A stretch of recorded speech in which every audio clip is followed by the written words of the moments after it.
गर्मी में लू से बचने के लिए और मैदे जिगर को ठंडक पहुंचाने के लिए इतनी शदीद गर्मी में ये बनाए मजेदार सा इमली आलू बुखारे का शरबत। इतना टेस्टी बनके ये तैयार होता है ना कि आपका दिल ही खुश हो। रहीम अस्सलाम वालेकुम, कैसे हैं मेरे प्यारे प्यारे व्यूअर्स। उम्मीद करती हूँ सब खैरियत से होंगे, खुशहाल होंगे, जहाँ भी रहें खुश रहें आबाद रहें। आप लोगों के लिए लाई हूँ आलू बुखारे और इमली का शरबत। ये शरबत हेल्दी तो है ही, बनाना भी बहुत ही आसान है। मैदे और जिगर की गर्मी को ठंडक पहुंचाता है, बनाना तो इतना आसान है ना। वीडियो को एंड तक देखिए। वीडियो पसंद आई वीडियो को लाइक और चैनल को लाजमी सब्सक्राइब कर दिया करें। चलते हैं फिर मजेदार टेस्टी से शरबत की रेसिपी को बनाना स्टार्ट करते हैं।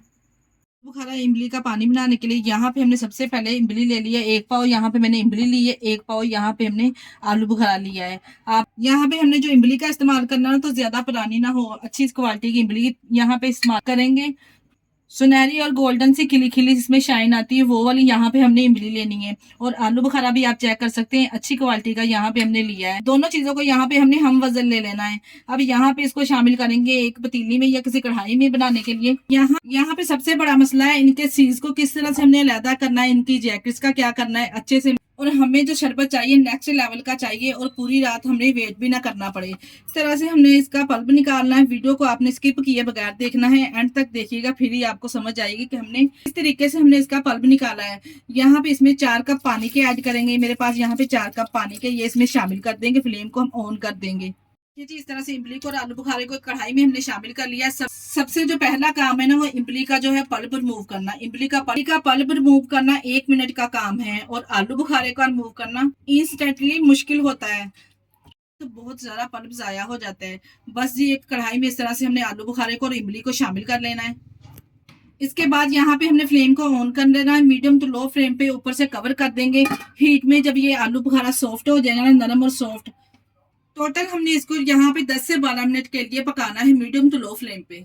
जी यहाँ पे हमने 12 मिनट टोटल इसको पका लिया है। आप चेक कर सकते हैं कितना अच्छा ये सॉफ्ट हो चुका है। आलू बुखारा भी अच्छे से और इमली का पल्प तो वैसे ही इसमें अच्छे से निकल चुका है। अब हमने फ्लेम को बंद कर देना है और ठंडा कर लेना है।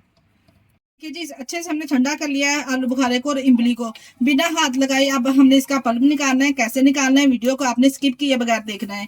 यहाँ पे देखिए अच्छे से ये मैश हो चुके हैं, खोए की तरह ये नरम हो चुके हैं। यहाँ पे स्पैचुला की मदद से अच्छे से हम यहाँ पे इसको मसल लेंगे इस तरह से। अभी यहाँ पे एक कोई छन्नी वगैरह लेंगे हम। यहाँ पे हमने एक प्यारा सा बोल ले लिया। इस तरह से इसके ऊपर लगाएंगे एक स्टैंडर, कोई भी ले लें आप घर में, जो भी आपके घर में इस्तेमाल किया जाता है। इसमें डालेंगे जो हमने आलू बुखारे को इसमें डालेंगे इस तरह से यहाँ पे देखिए स्पैचुले की मदद से अच्छे से हमने यहाँ पे इसका पल्प निकाल लेना है। गुठलियों में से अच्छे से अलहदा हो जाएगा।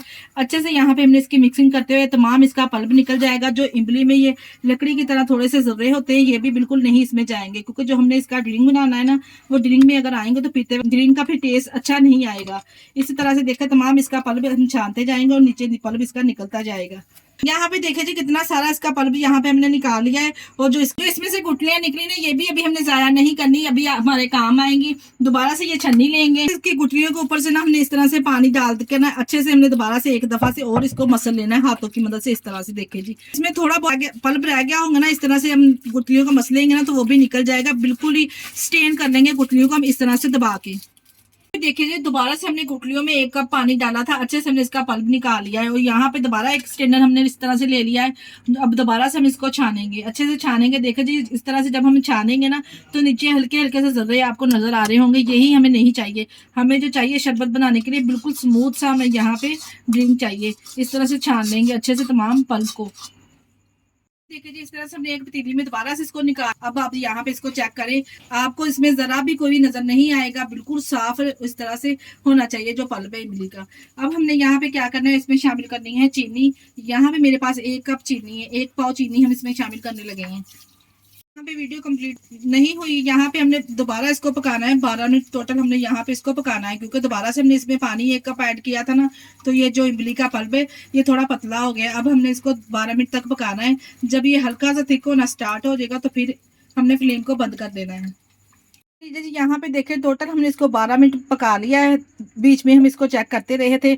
आप चेक कर सकते हैं इसकी कंसिस्टेंसी इतना ये थिक होना चाहिए।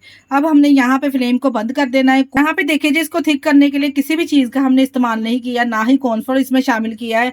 और आप इस कंसिस्टेंसी चेक कर सकते हैं, माशाल्लाह से देखिए कितनी ज़बरदस्त आई है। अब हम यहाँ पे फ्लेम को बंद कर देंगे, उसको ठंडा करेंगे, किसी भी एयर टाइप जार में डाल के इसको सेव कर लेंगे। इसको तैयार करने के लिए हमने किसी चीज़ को भी डालने की ज़रूरत नहीं है, सिर्फ हमने इसमें नमक डालना है और हमने इसको पानी डाल के सर्व करना है। बनाने का तरीका भी आप लोगों के साथ शेयर करती हूँ। इसको हम थोड़ा सा ठंडा कर ले, ठंडा होने के बाद हम इसका ड्रिंक तैयार करते हैं। यहाँ पे देखिए जी, अच्छे से हमने अच्छा खासा हमने इसको पका लिया है। पकाने के बाद अच्छे से हमने इसको ठंडा कर लिया है। जब इस तरह से ये रूम टेम्परेचर पे आ जाएगा तो कोई भी हमने शीशे का जार इस तरह से ले लेना। जो जार हमने लेना है ना, वो बिल्कुल ही ड्राई होना चाहिए, कोई भी पानी का कतरा वगैरह इसमें नहीं होना चाहिए। क्योंकि आप यही कोशिश करें कि वो शीशे का जार होना चाहिए, तो 1 हफ्ता ये आपका आराम से चल जाएगा। 1 हफ्ते की बजाय तो आपने ये इतना मजेदार ड्रिंक बनना रहा कि आपने 2-3 दिन में ही इसको खत्म कर लेना है इंशाल्लाह ताला। अब यहाँ इस तरह से एक जार में डाल के ना हम इसको सेव कर लेंगे। 1 हफ्ते तक आप आराम से इसको चला सकते हैं। जी, जिस तरह से हमने शीशे के जार में डाल के इसको 1 हफ्ते के लिए ना सेव कर लेना है। यहाँ पे एक बोल लेंगे, इसको बनाना किस तरह से हमने शरबत इसका बनाना है, यहाँ पे इसमें डाल शामिल करेंगे। जितनी गिलास आपने बनाने ना, इतने हमने एक बोल में शामिल कर लेने हैं। यहाँ पे मैंने 3 गिलास बनाने के लिए ना 4 से 5 चम्मच ले लिए। इस तरह से एक बोल में शामिल कर लिए। ठंडा यक हम इसमें पानी शामिल करेंगे, साथ में इसमें बर्फ ऐड करेंगे, तो यकीन जानिए इतना टेस्टी ये बनके तैयार होगा कि पीने वाले आपकी वाह वाह करेंगे, कहेंगे कि यकीन जानिए इतनी गर्मी में ये मजेदार और ठंडा सा शरबत मिल जाए तो क्या ही बात है। यहाँ पे लास्ट में इसमें शामिल करूंगी मैं काला नमक। कुछ लोग काला नमक नहीं डालते, तो मैं यहाँ पे 1/2 टी-स्पून काला नमक इसमें शामिल कर दिया है। अच्छे से यहाँ पे मिक्स करेंगे। जो बाजार वाले ठेले वाले होते हैं वो इस तरह से काला नमक डालते हैं, बहुत ही जबरदस्त फ्लेवर और टेस्ट आता है। ये साथ में इसके डालेंगे इस तरह से, आज तो ये शामिल कर देंगे और इसको सर्व करेंगे। माशाल्लाह से देखिए कितना जबरदस्त ये शरबत बनके तैयार हुआ है। देखिए जी, देख के ही दिल खुश हो जाएगा। डालने के बाद इसको हम सर्व करेंगे यहाँ पे सर्विंग ग्लास में। और माशाल्लाह से चेक करें, सुभान अल्लाह, कितना ज़बरदस्त माशाल्लाह से ये शरबत बनके तैयार हुआ है। बहुत ही कम बजट में रखते हुए आप घर का बना हुआ बहुत ही साफ सुथरे तरीके के साथ आप किस तरह से ये शरबत घर पे तैयार कर सकते हैं। वीडियो को एंड तक देखा करें और माशाल्लाह से चेक करें ये कितना ज़बरदस्त बनके तैयार हुआ है। इसी स्टेज पर अगर आपको हमारी वीडियो ज़रा से भी अच्छी लग रही तो हमारी वीडियो को लाइक और चैनल को लाजमी सब्सक्राइब कर दिया करें। अपने अजीजों में, रिश्तेदारों में भी शेयर कर दिया करें। आप लोगों का बेहद शुक्रिया। इसके साथ ही मुझे दीजिए इजाजत। अपना बहुत सारा ख्याल रखिएगा, हमें दुआओं में याद रखिएगा। ओके, अल्लाह हाफिज।